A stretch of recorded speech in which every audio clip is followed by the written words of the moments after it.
নমস্কার। রাজ্য সরকারের হাজার হাজার চুক্তিভিত্তিক শিক্ষক ও শিক্ষাকর্মীদের বেতন বৃদ্ধি নিয়ে একটা বড় আপডেট। আপনারা যারা দীর্ঘদিন ধরে ভাতা বা সাম্মানিক বৃদ্ধির আশায় অপেক্ষা করছিলেন, তাদের জন্য শিক্ষা দপ্তর থেকে একটি অত্যন্ত গুরুত্বপূর্ণ আপডেট সামনে এসেছে। শিক্ষা দপ্তর থেকে চুক্তিভিত্তিক কর্মী ও শিক্ষকদের বেতন বা সাম্মানিক বৃদ্ধির প্রস্তাব সরাসরি পাঠিয়ে দেওয়া হয়েছে অর্থ দপ্তরে।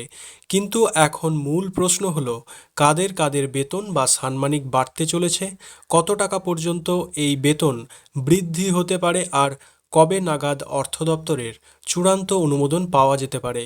আজকের এই ভিডিওতে আমরা এই সমস্ত বিষয়ে একদম প্রশাসনিক সূত্রে যে আপডেট পাওয়া গেছে সেটির বিস্তারিত ও সহজ ভাষায় আলোচনা করব। তাই ভিডিওটি প্রত্যেকে শেষ পর্যন্ত অবশ্যই মনোযোগ দিয়ে দেখবেন, কারণ আজকের ভিডিওর শেষ পয়েন্টটি আপনার জন্য খুবই গুরুত্বপূর্ণ। আপনারা জানেন, বিভিন্ন শিক্ষা প্রতিষ্ঠানে যুক্ত চুক্তিভিত্তিক কর্মীদের দীর্ঘদিনের দাবি ছিল সাম্মানিক বৃদ্ধি করার। এই প্রসঙ্গে সম্প্রতি রাজ্য শিক্ষা দপ্তরের পক্ষ থেকে বড় পদক্ষেপ নেওয়া হয়েছে। শিক্ষামন্ত্রী দীপক বর্মন জানিয়েছেন যে শিক্ষা দপ্তরের সুপারিশ অনুসারে বিভিন্ন শ্রেণীর চুক্তিভিত্তিক কর্মীদের সাম্মানিক বৃদ্ধির প্রস্তাব অর্থ দপ্তরে পাঠানো সম্পন্ন হয়েছে। এর অর্থ হলো, শিক্ষা দপ্তর নিজেদের তরফ থেকে ইতিবাচক সবুজ সংকেত দিয়ে ফাইলটি অর্থ দপ্তরে পাঠিয়েছে। এখন শুধু চূড়ান্ত সিদ্ধান্ত নেবে অর্থ দপ্তর। এবার আসুন জেনে নেওয়া যাক এই প্রস্তাবের অধীনে ঠিক কারা কারা সুফল পেতে চলেছেন। শিক্ষা দপ্তরে পাঠানো প্রস্তাবে যাদের নাম অন্তর্ভুক্ত রয়েছে তারা হলেন, প্রথমত প্রায় 665 জন আংশিক সময়ের চুক্তিভিত্তিক শিক্ষক শিক্ষিকা, দ্বিতীয়ত প্রায় 2280 জন শিক্ষাবন্ধু, তৃতীয়ত সমগ্র শিক্ষা মিশনের আওতাভুক্ত বিশেষ শিক্ষাবিদগণ, চতুর্থ এসএসকে এবং এমএসকের সহায়ক সহায়িকা সম্প্রসারক এবং সম্প্রসারিকাবৃন্দ, এবং পঞ্চমত শিক্ষা দপ্তরের সাথে যুক্ত বিভিন্ন শ্রেণীর চুক্তিভিত্তিক কর্মীবৃন্দ।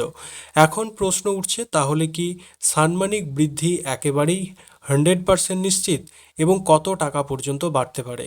বর্তমান পরিস্থিতি অনুযায়ী ফাইলটি এখন অর্থ দপ্তরে রয়েছে। অর্থ দপ্তর এই প্রস্তাবের আর্থিক প্রভাব এবং সরকারের বাজেট খতিয়ে দেখবে। সূত্র মারফত যা খবর পাওয়া যাচ্ছে, এই প্রস্তাব অনুমোদিত হলে চুক্তিভিত্তিক কর্মীদের আনুমানিক 5,000 টাকা পর্যন্ত সাম্মানিক বৃদ্ধি পাওয়ার সম্ভাবনা রয়েছে। মাননীয় শিক্ষামন্ত্রী আশা প্রকাশ করেছেন যে সরকার বিষয়টিকে অত্যন্ত গুরুত্বের সাথে দেখছে এবং অর্থ দপ্তর থেকে একটি ইতিবাচক সিদ্ধান্ত খুব শীঘ্রই আসতে চলেছে। যদি এই প্রস্তাবটি চূড়ান্ত অনুমোদন পায়, তবে রাজ্যের হাজার হাজার চুক্তিভিত্তিক কর্মী ও তাদের পরিবার আর্থিকভাবে ভীষণভাবে উপকৃত হবেন এবং দীর্ঘদিনের বঞ্চনার একটা বড় ইতিবাচক সমাধান আসবে।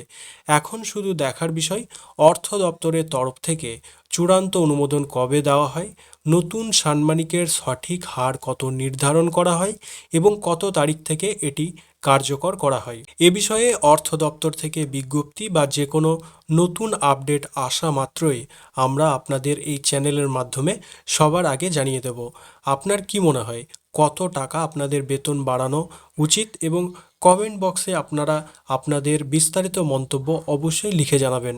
ভিডিওটি ইনফরমেটিভ মনে হলে একটি লাইক করুন এবং আপনার পরিচিত সকল চুক্তিভিত্তিক শিক্ষক ও কর্মীদের সাথে প্রচুর পরিমাণে শেয়ার করে দিন এবং এই সংক্রান্ত পরবর্তী গুরুত্বপূর্ণ আপডেট পেতে চ্যানেলটিকে সাবস্ক্রাইব করে আমাদের সঙ্গে থাকুন।